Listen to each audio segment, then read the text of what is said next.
Integers add ചെയ്യുമ്പോൾ പലർക്കും confusions ഉണ്ടാവാറുണ്ട് അല്ലേ? അതായത് നമ്മൾ ഇനീഷ്യൽ ക്ലാസ്സിൽ ചെറിയ ക്ലാസ്സിൽ ഇൻറ്റിജേഴ്സ് ആഡ് ചെയ്യാൻ പഠിക്കുമ്പോൾ നെഗറ്റീവ് നമ്പേഴ്സും പോസിറ്റീവ് നമ്പേഴ്സും ഒക്കെ ആഡ് ചെയ്യാൻ വരുമ്പോൾ നമുക്കൊരു കൺഫ്യൂഷൻ ഉണ്ടാവാറുണ്ട്. അപ്പോൾ അതൊന്ന് വിഷ്വലി റെപ്രസെൻ്റ് ചെയ്ത് നിങ്ങൾക്ക് കുറച്ചുകൂടി ക്ലാരിറ്റി തരിക എന്നാണ് നമ്മൾ ഈ വീഡിയോ കൊണ്ട് ഉദ്ദേശിക്കുന്നത്. അപ്പോൾ നമുക്ക് നോക്കാം ആഡിങ് ഇൻറ്റിജേഴ്സ് വിത്ത് കൗണ്ടേഴ്സ്.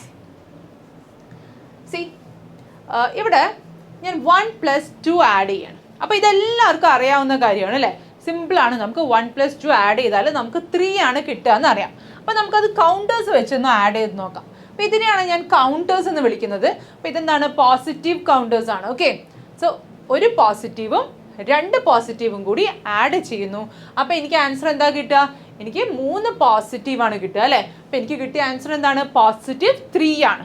ഓക്കെ, അപ്പോൾ ഇതെല്ലാവർക്കും ക്ലിയർ ആയിട്ടുള്ള കാര്യമാണ്. പോസിറ്റീവ് നമ്പേഴ്സ് ആഡ് ചെയ്യാൻ നിങ്ങൾക്ക് ഈസി ആയിട്ട് അറിയാം. നിങ്ങൾ ചെറിയ ക്ലാസ് തൊട്ടേ പഠിക്കുന്ന കാര്യമാണ്. ഓക്കെ, അപ്പോൾ 3+2 ആണെങ്കിലോ 3 positive counter +2 positive counter, total എത്ര ഉണ്ട്? ടോട്ടൽ 5 പോസിറ്റീവ് കൗണ്ടർ വരും അല്ലേ? So the answer is +5. ഇനി നമുക്കൊരു നെഗറ്റീവ് നമ്പർ വന്നാൽ എന്താ സംഭവിക്കുക? -1 + -2 ഇതെങ്ങനെ ആഡ് ചെയ്യുക? ഇപ്പം ഞാനിവിടെ നെഗറ്റീവ് കൗണ്ടറാണ് എടുക്കുന്നത്. ഓക്കെ, -1. അപ്പം ഞാൻ ഒരു കൗണ്ടറാണ് ഇവിടെ എടുത്തിരിക്കുന്നത്, -1. അത് നെഗറ്റീവായിട്ടുള്ള ഒരു കൗണ്ടറിനെ എടുത്തു. ഇനി -2, അപ്പം -2 എടുത്തു ഞാൻ. ഓക്കെ, അപ്പം ഇത് ആഡ് ചെയ്താൽ എനിക്ക് എന്താ വരിക? 3 നെഗറ്റീവ് വരും അല്ലേ? 3 നെഗറ്റീവ് വരും. സോ 3 നെഗറ്റീവാണ് വരിക. So the answer is -3. ഇനി -4 + -2 ഇങ്ങനെയാണെങ്കിലോ? അപ്പം ഞാൻ 4 നെഗറ്റീവ് കൗണ്ടേഴ്സ് എടുത്തു പ്ലസ് 2 നെഗറ്റീവ് കൗണ്ടേഴ്സ് എടുത്തു. അപ്പോൾ ഇത് രണ്ടും കൂടി ആഡ് ചെയ്യുമ്പോൾ നമുക്ക് മൊത്തം എത്ര കൗണ്ടേഴ്സ് വരും? 6 എണ്ണം അല്ലേ? 4 + 2 6 നെഗറ്റീവ് കൗണ്ടേഴ്സ് ആണ് നമുക്ക് ആൻസർ വരിക. So the answer is -6, -6. The answer is -6. ഇനി ഒരു പോസിറ്റീവ് നമ്പറും ഒരു നെഗറ്റീവ് നമ്പറും കൂടി വന്നാൽ എന്ത് സംഭവിക്കും?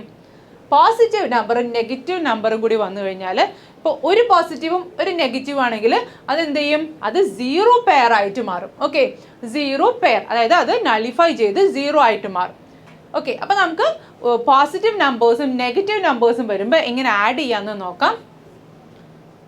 അപ്പോൾ ഇവിടെ 2 + -1 എന്നാണ് നമ്മുടെ ക്വസ്റ്റ്യൻ. ഓക്കെ, 2 + -1. അപ്പോൾ 2 എന്ന് പറയുന്നത് എന്താണ്? പോസിറ്റീവ് ആണ് അല്ലേ? അപ്പോൾ ഞാനിവിടെ 2 പോസിറ്റീവ് കൗണ്ടേഴ്സ് എടുക്കുന്നുണ്ട്. ഓക്കെ, ഇനി അതിൻ്റെ കൂടെ എനിക്ക് എന്താണ് ആഡ് ചെയ്യേണ്ടത്? ഒരു നെഗറ്റീവാണ് ആഡ് ചെയ്യേണ്ടത്, റൈറ്റ്? സോ ഞാനൊരു നെഗറ്റീവ് കൗണ്ടർ എടുത്തു. ഓക്കെ, ഇനി ഈ ഒരു പോസിറ്റീവും ഈ ഒരു നെഗറ്റീവും കൂടെ എന്തായിട്ട് മാറും? 0 പെയർ ആയിട്ട് മാറും, റൈറ്റ്? സോ ബാക്കി എന്താ ഉണ്ടാവുക? ബാക്കി ഒരു പോസിറ്റീവാണ് ഉണ്ടാവുക. ഒരു positive, that is +1 is the answer. +1 is the answer. Okay, നമുക്ക് വേറൊരു എക്സാമ്പിൾ കൊണ്ട് നോക്കാം. 2 + -3. അപ്പോൾ ഇവിടെ 2 പോസിറ്റീവ് കൗണ്ടർ എടുത്തു, അതിൻ്റെ കൂടെ 3 പോസിറ്റീവ് കൗണ്ടർ എനിക്ക് ആഡ് ചെയ്യണം അല്ലേ? 3 നെഗറ്റീവ് കൗണ്ടേഴ്സ് ആഡ് ചെയ്യണം, റൈറ്റ്? അപ്പോൾ ഇവിടെ ഈ ഒരു പോസിറ്റീവും ഈ ഒരു നെഗറ്റീവും ക്യാൻസലായി പോവും, ഈ ഒരു പോസിറ്റീവും ഈ ഒരു നെഗറ്റീവും ക്യാൻസലായി പോവും. ബാക്കിയുള്ളത് എന്താണ്? ഈ ഒരു നെഗറ്റീവ് മാത്രമാണ് അല്ലേ? So the answer is negative. Negative എത്ര എണ്ണം ഉണ്ട്? ഒരെണ്ണം. അപ്പം -1 ഈസ് ദി ആൻസർ. ഓക്കെ, അപ്പോൾ ഒരു പോസിറ്റീവ് നമ്പറും ഒരു നെഗറ്റീവ് നമ്പറും വന്നാൽ എങ്ങനെ ആഡ് ചെയ്യാമെന്ന് നിങ്ങൾക്ക് ഇപ്പോൾ മനസ്സിലായിട്ടുണ്ടാകുമെന്ന് വിചാരിക്കുന്നു. അപ്പോൾ നമുക്ക് അടുത്ത വീഡിയോയിൽ കാണാം. Children, by.